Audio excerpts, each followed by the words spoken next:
Digital India, digital India, এটাই তো আমাদের বিশ্বগুরু বলেছিলেন ডিজিটাল ইন্ডিয়া। আজকে সেই ডিজিটাল ইন্ডিয়ার মাধ্যমে যেভাবে মানুষকে অনলাইনে পেমেন্ট শুরু করিয়ে দিয়েছিলেন এবং অনলাইনে পেমেন্ট মানে ভারতবর্ষের কোনায় কোনায় যেভাবে অনলাইন পেমেন্ট মানুষ অভ্যস্ত হয়ে গেছে, সেই জায়গায় দাঁড়িয়ে যখন মানুষ অভ্যাসে পরিণত হয়ে গেছে, আজকে বলছে যে অনলাইনে পেমেন্ট 2000 টাকার ঊর্ধ্বে যদি হয় তোমাকে ট্যাক্স দিতে হবে।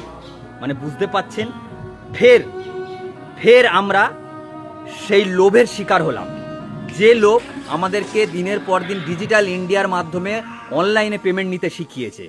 ঠিক মনে পড়ে যখন জিও সিম কার্ড আসে, তখন ফ্রিতে 1.5 বছর ফ্রিতে আনলিমিটেড কল আনলিমিটেড ডেটা দিয়ে লোভ বাড়িয়ে দিয়েছিল। তারপরে কি করেছে, 349 টাকা per month recharge, per month না 28 দিনের রিচার্জ। আর ঠিক সেই জায়গায় দাঁড়িয়ে আজকে ডিজিটাল ইন্ডিয়ার মাধ্যমে আমাদেরকে অনলাইনে পেমেন্ট নেওয়া, সে ফোনপে হোক বা পেটিএম হোক বা আরও অনেক রকম অনলাইন পেমেন্ট আছে, সেই পেমেন্টে যদি 2000 টাকার ঊর্ধ্বে বেশি ট্রানজাকশান হয়, প্রতিদিন 2000 টাকার বেশি যদি ট্রানজাকশান হয়, তার ঊর্ধ্বে গেলেই তোমাদেরকে দিতে হবে ট্যাক্স। এটাই মানে বিল পাস করাচ্ছে একদম 100%। খুব তাড়াতাড়ি আসছে এবং তার জন্য আপনারা অপেক্ষা করুন, খুব তাড়াতাড়ি আপনারা পাবেন। পার ডে 2000 টাকার বেশি অনলাইনে ট্রানজাকশান করলে ট্যাক্স দিতে হবে। মানে বুঝতে পাচ্ছেন, এটাই হলো ডিজিটাল ইন্ডিয়া।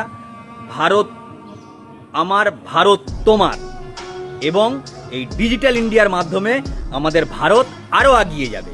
ঠিক আছে, তাই মেরা ভারত মহান।